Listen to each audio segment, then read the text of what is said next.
نحمده ونصلي ونسلم على رسوله الكريم اما بعد فاعوذ بالله من الشيطان الرجيم بسم الله الرحمن الرحيم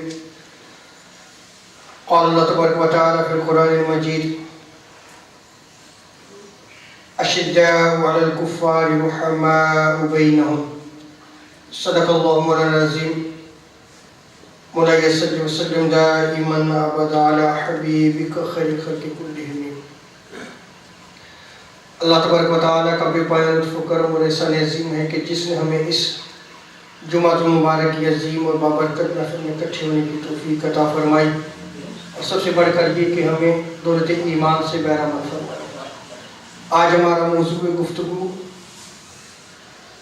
اللہ تبارک و تعالیٰ کی خاطر دوستی قائم کرنا. جس سے بھی آپ تعلق قائم کر رہے ہیں، جسے آپ اپنا دوست بنا رہے ہیں، جس سے آپ اپنا رشتہ اخوت یا جس سے آپ اپنا بھائی چارہ قائم کر رہے ہیں، وہ اللہ کی خاطر ہونا چاہیے. اور اس کو رب تعالیٰ نے قرآن مجید میں ارشاد فرمایا کہ مومنین وہ ہے وہ تعاونوا علی البر، جو نیکی کے کاموں میں ایک دوسرے کی مدد کرتے ہیں، اور تقوی کے کاموں میں والتقوی، اور تقوی کے کاموں میں بھی ایک دوسرے کی جو ہے وہ مدد کرتے ہیں. اور جو تاجدار کائنات صلی اللہ علیہ وسلم کے اصحاب تھے، یعنی جو حضور کی صحبت کو اختیار کرنے والے تھے، جو حضور علیہ السلام کے دوست تھے، جو حضور کی مجلس میں بیٹھنے والے تھے، ان کی صفت کو رب تعالیٰ نے قرآن مجید میں بیان فرمایا اشداء علی الکفار، کفار پر وہ بہت زیادہ شدید ہے. رحماء بینہم، لیکن آپس میں وہ باہم پیار و محبت کرنے والے ہیں، وہ شفیق ہیں، ایک دوسرے پر شفقت کرنے والے ہیں. سو آپس میں رشتہ اخوت، بھائی چارہ کو قائم کرنا، دوستی اختیار کرنا، کسی کی بھی مجلس کو اختیار کرنا بھی ایک عمل ہے، یہ ایک ایکٹ ہے. اور ہر عمل کی طرح اس کے لیے بھی حسن نیت یعنی اچھی نیت ہونا لازم ہے، اور اچھے انجام کی آرزو کرنا جو ہے وہ بھی ضروری ہے. وگرنہ یہ جو بھائی چارہ ہے، یہ دوستی ہے، یہ کام نہیں آئے گی جب تک حسن نیت نہ ہو، یعنی اچھی نیت نہ ہو. جیسا کہ حدیث مبارکہ میں آتا ہے کہ یہ دوستی قائم کرنا بھی عمل ہے. اب اس کا ایویڈنس دے رہا ہوں. سنن ابو داؤد میں اس روایت کو نقل کیا گیا، مسند احمد بن حنبل میں اس روایت کو نقل کیا گیا، مسند بزار اور ترغیب میں بھی اس روایت کو نقل کیا گیا. قال رسول اللہ صلی اللہ علیہ وسلم احد الاعمال وفی روایت احب الاعمال، آقا علیہ السلام فرماتے ہیں کہ افضل اعمال میں سے ایک عمل یہ ہے، یا اللہ تبارک و تعالیٰ کے نزدیک جو محبوب ترین پسندیدہ ترین عملوں میں سے ایک عمل یہ بھی ہے الحب فی اللہ، کہ اللہ کی خاطر جو ہے وہ محبت کی جائے، والبغض فی اللہ، اور اگر دشمنی رکھنی ہے تو وہ بھی اللہ کی خاطر ہونی چاہیے. جس طرح آپ رشتہ اخوت کو قائم کرتے ہوئے محبت کرتے ہیں، اللہ کی خاطر ہونی چاہیے، اور اسی طرح اگر کسی سے دشمنی ہے، اگر کسی سے بغض رکھنا ہے تو وہ بھی اللہ کی خاطر ہونا چاہیے. اگر کسی دنیاوی غرض یا کسی دنیاوی منصب کو حاصل کرنے کے لیے کسی سے بھی جو ہے وہ آپ بغض رکھتے ہیں اور دشمنی رکھتے ہیں، اور غرض کیا ہے؟ دنیاوی غرض ہے، تو آپ جو اس سے دشمنی رکھ رہے ہیں وہ اپنے نفس کی خاطر کر رہے ہیں، وہ فی اللہ نہیں ہے، وہ اللہ کی خاطر نہیں ہے. کیونکہ اس میں جو غرض ہے وہ دنیاوی ہے، وہ اللہ کے لیے نہیں ہے. کیونکہ اگر اللہ کے لیے ہوتی تو پھر کسی دنیاوی غرض کی وجہ سے اس سے دشمنی نہیں رکھنی تھی آپ نے۔ اسی طرح جب آپ کسی سے دوستی رکھتے ہیں تو وہ بھی فی اللہ ہونی چاہیے، اللہ کی خاطر ہونی چاہیے، اس میں بھی کوئی دنیاوی غرض نہیں ہونی چاہیے۔ اور ہمارا حال آج یہ ہو چکا ہے کہ ہم اگر کسی کی بیعت بھی کرنا چاہیں تو ہم کہتے ہیں کہ ہمارے حال کس طرح درست ہوں گے، تو پیر صاحب دعا کریں ہر چیز جو ہے وہ میری دنیا بھی ٹھیک ہو جائے۔ اللہ اکبر۔ وہ جو دوستیاں اللہ کی خاطر کرنی تھی آج وہ اللہ کی خاطر قائم نہیں ہو رہی، بلکہ دنیاوی مقاصد کے حصول کے لیے جو وہ دوستیاں قائم ہو رہی ہیں۔ اور پھر ہمارے پیر بھی ایسے ہو گئے، وہ پیر نہیں پیر ہیں، وہ بھی پھر ایسی ایسی دوستیاں قائم کرتے ہیں جہاں سے جو ہے وہ پیسہ آتا ہے، نہ ادھر تعلق اللہ کی خاطر ہے اور نہ ادھر اللہ کی خاطر ہے۔ کیونکہ اگر اللہ کی خاطر ہوتا تو پھر کسی دنیاوی مقصد کے لیے نہیں تھا کہ مجھے کوئی دنیاوی جو ہے وہ منصب مل جائے، کوئی میرا دنیاوی مقصد پورا ہو جائے، نہیں، وہ اللہ کی خاطر ہونا چاہیے۔ اسی لیے حضرت جنید بغدادی رحمۃ اللہ تعالی علیہ اس قول کو جو ہے وہ امام شہاب الدین سہروردی رحمۃ اللہ تعالی علیہ نے عوارف المعارف میں نقل کیا ہے۔ آپ فرماتے ہیں کہ اگر دو شخص محض اللہ کے لیے بھائی بھائی بن جاتے ہیں، وہ جو بدر گھٹ قائم ہوا، وہ بھائی چارہ جو قائم ہوا وہ کس وجہ سے تھا کہ محض اللہ کے لیے، لوگوں کو بتانے کے لیے اللہ کی خاطر ہم یہ کام کر رہے ہیں۔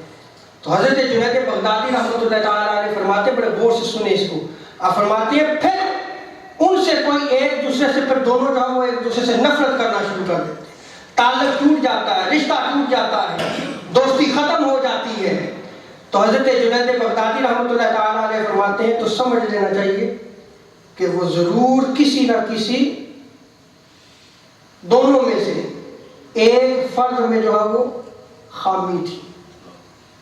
وہ جو تعلق قائم ہوا تھا وہ خالص اللہ کے لیے نہیں تھا، دونوں میں سے کسی ایک میں خامی ضرور تھی، جس نے تعلق کو جو ہے وہ دنیاوی غرض کی خاطر قائم کیا تھا۔ آج آپ دیکھ لیں ہماری رشتہ داریاں بھی جو ہے وہ دنیاوی غرض کی خاطر ہے، ہمارے تعلق و واسطے بھی جو ہے وہ سارے دنیاوی غرض کی خاطر رہ گئے۔ پھر ہم کہتے ہیں کہ ہمیں وہ سکون میسر نہیں آ رہا، وہ سکون کہاں سے میسر آئے؟ یقین جانیے ہمارا دین کتابوں میں بند ہو کے رہ گیا، نہ ہم نے خود پڑھنا نہ ہم نے سننا، اور اگر سن بھی لیا جائے تو عمل ہی نہیں ہے۔ آج جو مسند پہ کھڑا ہو کر یا مسند پہ بیٹھ کر جو بیان کرنے والا ہے اس کی اہمیت ہی نہیں رہے گی، ختم ہو گئی ہے۔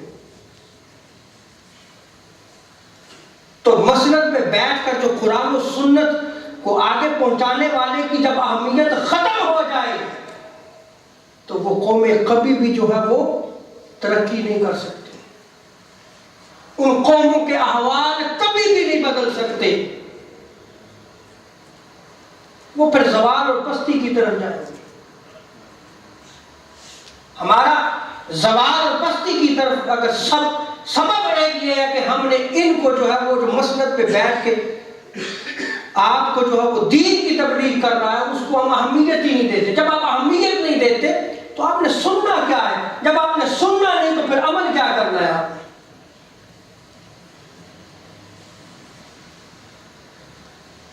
اور آقا علیہ الصلوۃ والسلام کیا ارشاد فرماتے ہیں؟ حضرت ابو امامہ رضی اللہ تعالیٰ عنہ روایت نقل کرتے ہیں، سنن ابو داؤد مسند حاکم مجمع الوسط میں اس روایت کو نقل کیا ہے۔ قال رسول اللہ صلی اللہ علیہ وسلم من احب للہ وابغض للہ واعطى للہ ومنع للہ فقد استكمل الایمان۔ آقا علیہ الصلوۃ والسلام ارشاد فرماتے ہیں کہ بندہ اس وقت اپنے ایمان کو مکمل کرتا ہے جب وہ کسی سے دوستی رکھتا ہے، کسی سے محبت کرتا ہے تو اللہ کی خاطر کرتا ہے۔ کسی سے بغض کرتا ہے تو وہ اللہ کی خاطر کرتا ہے، جب کسی کو دیتا ہے تو اللہ کی خاطر دیتا ہے، اور کسی سے اگر روک لیتا ہے تو وہی اللہ کی خاطر روک لیتا ہے، پھر جا کے جو ہے وہ اپنے ایمان کو مکمل کرتا ہے۔ آج ہمارا دینا بھی جو ہے وہ دنیاوی غرض کی خاطر ہے، ہمارا تعلق و واسطہ بھی جو ہے وہ دنیاوی غرض کی خاطر ہے، اور اگر کسی سے ہم ہاتھ روک لیتے ہیں تو وہ بھی دنیاوی غرض کی خاطر ہے، اللہ کی خاطر نہیں ہے۔ ایمان مکمل اس وقت ہوگا جب اللہ کی خاطر کیا جائے، اور اللہ کے لیے جو محبت کا ہم کہتے ہیں ہمارا ہر فعل جو وہ اللہ کے لیے، اللہ کی محبت کی سنیں اس کی علامات ہیں۔ ان میں سے ایک یہ ہے کہ کوئی دنیاوی غرض نہیں ہوگی اس کی، بالکل وہ اللہ کی خاطر خالص اللہ کے لیے وہ عمل ہوگا اس کا۔ اس لیے کہ جو محبت کی غرض سے، اللہ کی محبت کی غرض سے جب وہ اپنا تعلق قائم کرتا ہے تو پھر اس کی جو دنیاوی اغراض ہیں وہ ختم ہو جاتی ہیں، وہ صرف اللہ کے لیے رہ جاتی ہیں۔ اور اگر دوستی، رشتہ اخوت اللہ کے لیے ہو تو وہ مضبوط ہوگی، وہ کیا ہوگی؟ مضبوط ہوگی، وہ ٹوٹے گی نہیں، اس میں دراڑ نہیں آئے گی۔ ایک تو یہ چیز کہ تعلق جہاں قائم کرے گا وہ اللہ کے لیے ہوگا اور وہ مضبوط ہوگا، اور دوسرا ہوگا ایثار۔ دوسرا کیا ہوگا؟ ایثار۔ ایثار کا معنی ہے کہ اپنی ذات پر اپنے بھائی کو ترجیح دے، وہ جس سے دوستی قائم کی ہے، وہ جس سے رشتہ اخوت قائم کیا ہے، اپنی ذات پر اس کو ترجیح دے۔ اگر وہ اپنی ذات پر جو ہے وہ اس کو ترجیح نہیں دے رہا تو اس کی محبت اللہ کے لیے نہیں ہے۔ اب میری بات کو سمجھ لیں، اب میں اس کو جو ہے ایک مثال کے ذریعے جو سمجھاتا ہوں، قرآن مجید میں اس کو بیان بھی کیا۔ جب مکہ المکرمہ سے مسلمانوں نے مدینہ منورہ ہجرت کی تو وہ مسلمان جو ہے ان کے پاس کچھ بھی نہیں تھا، نہ مال و دولت، نہ گھر بار، نہ تجارت، کچھ بھی نہیں تھا، خالی ہاتھ اللہ کے حکم پر، اس کے رسول کے حکم پر مدینہ چلے گئے۔ اب مدینہ منورہ میں رہنے والے جو صحابہ تھے وہ انصار تھے، انہوں نے کیا کیا؟ حضور صلی اللہ علیہ وسلم نے جو رشتہ اخوت اور دوستی قائم کی نا، تو انصار نے اپنی تجارت میں بھی انہیں حصہ دار بنا دیا، اپنی مال و دولت بھی جو ہے ان میں تقسیم فرما دی، اور بعض دفعہ ایسی روایات بھی موجود ہیں کہ خود بھوکے ہوتے تھے لیکن اپنے بھائی کو پیٹ بھر کر کھانا کھلاتے تھے۔ یہ ایثار تھا۔ تو جب تک اللہ کی خاطر محبت نہ ہو، ایثار قائم نہ ہو، تو وہ محبت خالص اللہ کے لیے نہیں ہو سکتی۔ اب اس کو جو ہے وہ قرآن مجید میں رب تعالیٰ نے کیا ارشاد فرمایا؟ وَيُحِبُّونَ مَنْ هَاجَرَ إِلَيْهِمْ وَلَا يَجِدُونَ فِي صُدُورِهِمْ حَاجَةً مِّمَّا أُوتُوا وَيُؤْثِرُونَ عَلَىٰ أَنفُسِهِمْ وَلَوْ كَانَ بِهِمْ خَصَاصَةٌ، کہ انصار لوگ مہاجروں سے محبت کرتے ہیں اور جو کچھ ان مہاجرین کو دیا جاتا ہے آقا علیہ الصلوۃ والسلام ان کو عطا فرماتے ہیں، انصار رہ جاتے ہیں۔ تو جو انصار تھے ان کے سینوں میں قدورت نہیں پیدا ہوتی تھی، ان کو کیوں مل رہا ہے، ہمیں کیوں نہیں مل رہا۔ آج سارے لڑائی جھگڑے یہی ہے یا نہیں؟ اور اپنے اوپر وہ ایثار کرتے ہیں، خود محتاج اور مفلس کیوں نہ ہو۔ اس کو قرآن مجید میں بیان کیا گیا ہے۔ اور لا یجدون فی صدورہم حاجۃ مما اوتوا سے مراد اپنے بھائیوں کے پاس جو ان کو مال و دولت ملتا ہے اس کے باعث وہ حسد نہیں کرتے، اس کے باعث وہ حسد نہیں کرتے۔ آج دیکھیں ہماری سوسائٹی میں یہ حسد ہے یا کہ نہیں ہے؟ اس دوسرے کے پاس کیوں آ گیا اس بھائی کے پاس؟ سارے لڑائی جھگڑے اسی دنیاوی غرض کی خاطر نہیں ہو رہے، سارے جھگڑے جو ہے وہ اسی دنیاوی غرض کی خاطر ہو کر بھی ہم دعوے بھی جھوٹے کرتے ہیں یہ اللہ کی خاطر ہے۔ انا للہ و انا الیہ راجعون۔ کیا رب تعالیٰ ہمارے دلوں کے حال کو نہیں جانتا؟ کیا ہم اس موت کے وقت کو بھی بھول گئے؟ کیا ہم نے آخرت میں حاضری جو اللہ کے حضور حاضر ہونا ہے، جہاں جسم کے ہر اعضاء جو ہے وہ خود گواہی دیں گے، کیا اس وقت کو بھی ہم نے بھلا دیا ہے؟ جب اعمال نامے کھل کر سامنے آ جائیں گے، زبانیں گنگ ہو جائیں گی، ہر چیز کو ہم نے بھلا دیا۔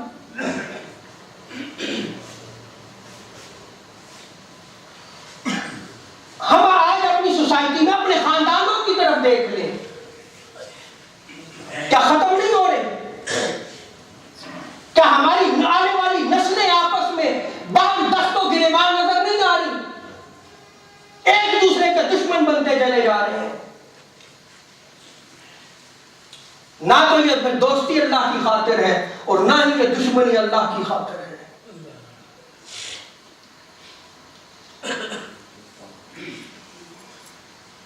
تو جو دوستی اللہ کی خاطر ہوگی اس میں ایثار بھی ہوگا اور حسد بھی نہیں ہوگا، پھر جا کے جو ہے وہ محبت مکمل ہوگی، اور پھر جب محبت مکمل ہوگی اور اپنے بھائی سے حسد بھی نہیں ہوگا، اپنے بھائی پر اپنے دوست پر ایثار کرنا بھی ہوگا، تو پھر سنیں پھر اللہ تعالیٰ کیا ارشاد فرماتا ہے۔ بڑی خوبصورت روایت ہے، حضرت معاذ بن جبل رضی اللہ تعالی عنہ اس روایت کو نقل فرماتے ہیں، جب بندے کی محبت اللہ کے لیے مکمل ہو جاتی ہے تو اللہ تعالیٰ اسے اپنا محبوب بنا لیتا ہے، اللہ اسے اپنا محبوب بنا لیتا ہے۔ سمعت رسول اللہ صلی اللہ علیہ وسلم یقول قال اللہ تعالی وجبت محبتی للمتحابین۔ آقا علیہ السلام ارشاد فرماتے ہیں کہ اللہ تعالیٰ ارشاد فرماتا ہے جو میری خاطر ایک دوسرے سے محبت کرتے ہیں میری محبت ان کے لیے واجب ہو گئی۔ اللہ اکبر، رب تعالیٰ ارشاد فرماتا ہے۔ اور آگے کیا ارشاد فرمایا؟ وَالْمُتَجَالِسِينَ فِيَّا، اور جو میری خاطر مجلسیں قائم کرتے ہیں، وہ جو بیٹھتے ہیں نا ایک دوسرے کے پاس، وہ اللہ کی خاطر بیٹھتے ہیں۔ اس مجلس میں کسی کی غیبت نہیں کی جائے گی، اس مجلس میں کسی کی برائی نہیں کی جائے گی، اس مجلس میں حسد نظر نہیں آئے گا، اس مجلس میں دوسرے بہن بھائیوں رشتہ داروں اپنے بھائیوں دوستوں کے خلاف جو ہے وہ زہر نہیں اگلا جائے گا۔ اگر یہ مجالس جو ہے وہ ان برائیوں سے مزین ہو تو وہ مجلس اللہ کی خاطر نہیں ہو سکتی، اور وہی مجلس روز قیامت جو ہے وہ حسرت و یاس بن جائے گی۔ بندہ افسوس کرے گا کہ اللہ کے حضور عرض کرے گا باری تعالیٰ کاش ہماری یہ بری مجالس نہ ہوتی۔ اور آج ہمارا حال یہ ہو چکا ہے کہ ہم جب تک کسی ایسی مجلس میں بیٹھ کر ایک دوسرے کی برائیوں کو بیان نہ کریں ہمیں سکون و چین نہیں آتا، کسی کی غیبت نہ کر لیں، کسی کی برائی نہ کر لیں ہمیں چین نہیں آتا۔ ہمارا حال تو یہ ہو چکا ہے، ہماری مجلسیں اللہ کی خاطر نہیں رہ چکی۔ اللہ کی خاطر ہوتی تو یہ حال نہ ہوتا، ان مجلسوں میں نیکی ہوتی، ایک دوسرے کے ساتھ مدد اور تعاون کی جو ہے وہ باتیں ہوتی، ایک دوسرے کے ساتھ پیار و محبت کی باتیں ہوتی، ایک دوسرے پر ایثار کرنے کی باتیں ہوتی، کوئی اگر مظلوم ہے تو اس سے ظلم سے نکالنے کی باتیں ہوتی۔ آج ہمارا حال کیا ہو چکا ہے؟ آپ دیکھ لیں ہمارے مسلمان ملکوں میں کیا ظلم و ستم ہو رہا ہے، کیا آج ہم درد محسوس کرتے ہیں؟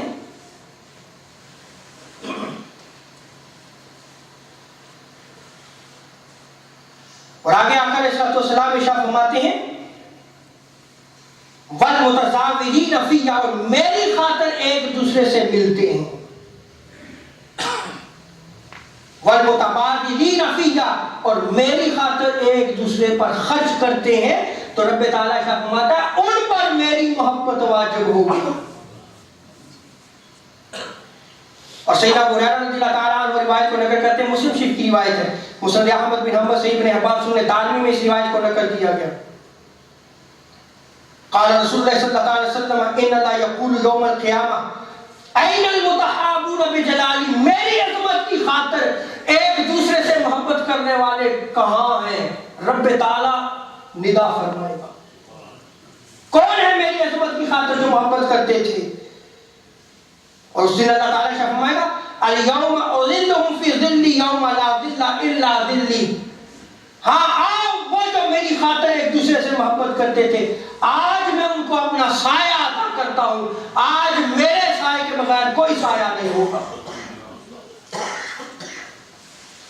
تو اللہ کے سائے میں کون جا رہا ہے؟ جو اللہ کی خاطر جو ہے وہ ایک دوسرے سے محبت کرتے ہیں. اور حضرت معاذ بن جبل رضی اللہ تعالیٰ عنہ روایت کو نقل کرتے ہیں, جامع ترمذی ترغیب ہجرت الاولیاء میں اس روایت کو نقل کیا گیا. سمعت رسول اللہ صلی اللہ تعالی وسلم یقول قال المتحابون فی جلالی, جو ایک دوسرے کے ساتھ میری عظمت کی خاطر محبت کرتے ہیں, لہم منابر من نور, روز قیامت انہیں نور کے منبر عطا کیے جائیں گے. یہ ایسے ہی زبانی اللہ کی محبت کا دعویٰ کر کے نور کے منبر نہیں ملیں گے. میں نے علامات بیان کی ہیں. اور آگے کیا ارشاد فرمایا تاجدار انبیاء صلی اللہ علیہ وسلم میں یقبضہم النبیین والشہداء, کہ جن وہ جو نور کے منبر انہیں عطا کیے جائیں گے ان پر انبیاء اور شہداء بھی رشک کریں گے. صرف کون سا عمل تھا؟ ایک دوسرے کے ساتھ جو ہے وہ محبت کرتے تھے اللہ کی خاطر, اور اپنے دوست اپنے مسلمان بھائی کی زیارت کے لیے جانا, اس سے ملنے کے لیے جانا. تو سنیں اللہ تعالیٰ کا اعلان فرماتا ہے, کسی دنیاوی غرض کی خاطر نہیں. سیدنا ابو ہریرہ رضی اللہ تعالیٰ عنہ روایت کو نقل کرتے ہیں, الادب المفرد میں امام بخاری نے اس روایت کو نقل کیا ہے. تاجدار انبیاء صلی اللہ علیہ وسلم شاہ فرماتے ہیں کہ جو شخص اپنے بھائی کی زیارت کے لیے وہ نکلتا ہے, اللہ اکبر, نیت کیا ہے کہ میں اللہ کی خاطر اس سے ملنے جا رہا ہوں, اس کی میں زیارت کرنے کے لیے جا رہا ہوں, تو اللہ تعالیٰ فرماتا ہے خوش ہو جا. اللہ اکبر, اللہ جو ہے وہ خوشخبری دیتا ہے کہ خوش ہو جا, تمہارا جانا مبارک ہو. اللہ اکبر, رب تعالیٰ جو ہے وہ فرماتا ہے تمہارا جانا بھی, وہ جو قدم اٹھائے جا رہے ہیں اللہ کی خاطر, رب تعالیٰ کیا فرماتا ہے وہ بھی مبارک قدم ہے. اور آگے کیا ارشاد فرمایا کہ تم اپنا ٹھکانہ جو ہے وہ گویا تم وہاں جو زیارت کے لیے جا رہے ہو اللہ کی خاطر, تم نے اپنا ٹھکانہ جنت میں بنا لیا. دیکھیں, ایک مسلمان بھائی اپنے دوست کے ساتھ ملنے کے لیے جب آپ جاتے ہیں تو وہ محبت جب اللہ کے لیے آ جاتی ہے تو وہ عمل بھی کیسے جنت میں جانے کا باعث بن جاتا ہے. اور آگے جو ہے وہ سیدنا صلی اللہ علیہ وسلم ارشاد فرماتے ہیں کہ جو شخص اپنے دوست اپنے مسلمان بھائی کی خاطر ملتا ہے اور ملنے کے لیے نکلتا ہے تو فرشتے اس کے ساتھ چلتے ہیں. اب ہمیں فرشتے تو نظر نہیں آئیں گے نا, لیکن فرشتے چلتے ہیں. سنیں تاجدار انبیاء صلی اللہ علیہ وسلم کیا ارشاد فرماتے ہیں, کنز العمال مجموع الزوائد میں ان روایات کو نقل کیا گیا کہ جو شخص, حضرت ابن عباس رضی اللہ تعالیٰ عنہما روایت نقل کرتے ہیں کہ جو شخص اللہ کے لیے اپنے بھائی سے ملتا ہے 70,000 فرشتے اس کے ساتھ چلتے ہیں. 70,000 فرشتے. اور ایک اور روایت میں آقا علیہ السلام فرماتے ہیں کہ 70,000 فرشتے اس کے لیے دعائے رحمت کرتے ہیں.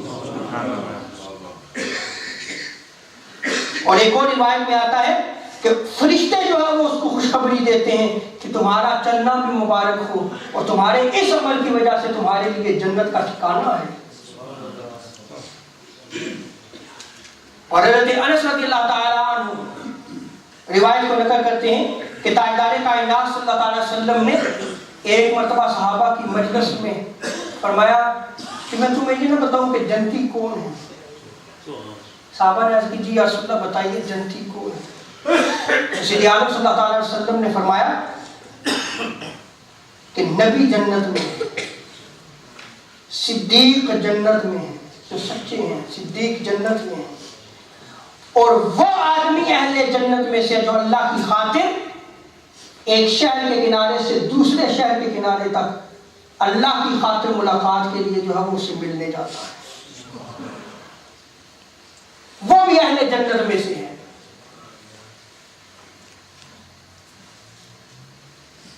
اور جو اللہ کی خاطر اپنے بھائی کو ملنے جاتا ہے تو وہ اللہ کی رحمت میں غوطہ زن ہوتا ہے، یعنی وہ اللہ کی رحمت میں ڈوبا ہوا ہوتا ہے، وہ ڈبکیاں لگا رہا ہوتا ہے اللہ کی رحمت میں، جیسا کہ ترغیب و ترہیب میں جو ہے وہ روایت کو نقل کیا گیا۔ حضرت ذر رضی اللہ تعالی عنہ روایت کو نقل کرتے ہیں کہ تاجدار انبیاء صلی اللہ علیہ وسلم نے فرمایا، جو اپنے مومن بھائی سے ملاقات اور زیارت کے لیے جاتا ہے تو وہ اللہ کی رحمت میں جو ہے وہ غوطہ زن ہوتا ہے، وہ اللہ کی رحمت میں ڈوبا ہوا ہوتا ہے،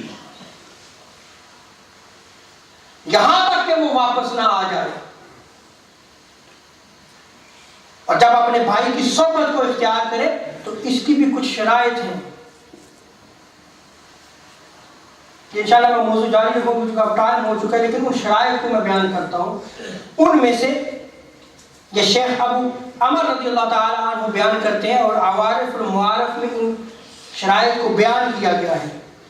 ایک شرط یہ ہے کہ تم اپنے بھائی کے ساتھ اگر نیکی نہیں کر سکتے تو اس کو تکلیف نہ پہنچاؤ، اگر نیکی نہیں کر سکتے تو کم از کم تکلیف نہ پہنچاؤ اس کو،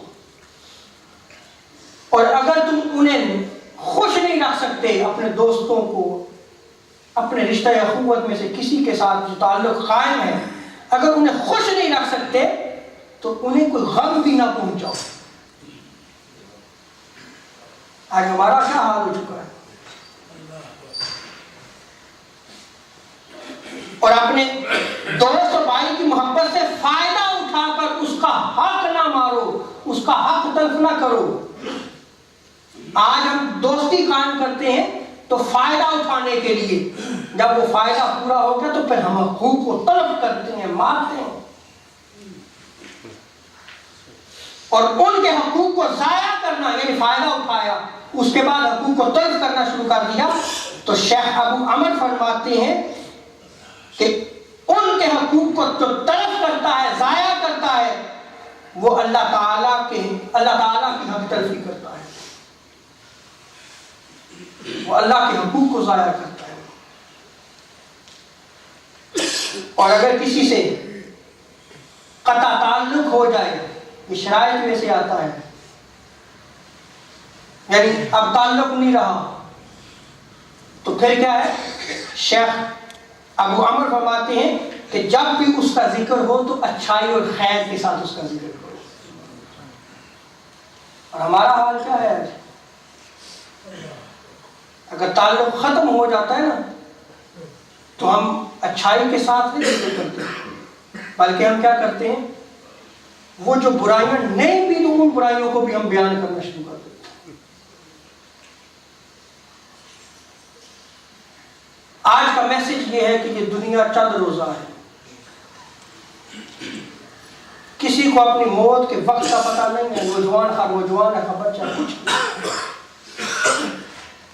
مرنا ہے، اور اگر ہم اپنے حال کو درست نہ کر سکیں تو روز قیامت کیا جواب دینا ہے؟ یہ سب کچھ دنیا نہیں ہے، یہ سب کچھ جو دنیا میں ہے یہ دنیا میں رہ جائے گا، کچھ بھی کام نہیں آئے گا۔ یہ جو مال و دولت کی خاطر، یہ دنیاوی مناسب کی خاطر ہم رشتہ و اخوت کو بھول جاتے ہیں، ہم توڑتے ہیں، قطع رحمی کرتے ہیں، قیامت کے دن اس کی پکڑ ہوگی، اس کے بارے میں پوچھا جائے گا۔ اسی لیے جب رحم کو پیدا کیا گیا، یعنی اس رشتہ داری کو پیدا کیا گیا، تو اس نے اللہ کے حضور کھڑے ہو کر عرض کیا تھا، اے رب تعالیٰ تیرے بندے مجھے توڑیں گے، تو اس وقت رب تعالیٰ نے ارشاد فرمایا، مجھے میری عظمت کی قسم، جو تجھے جوڑے گا میں اسے جوڑوں گا، جو تجھے توڑے گا میں اسے توڑوں گا۔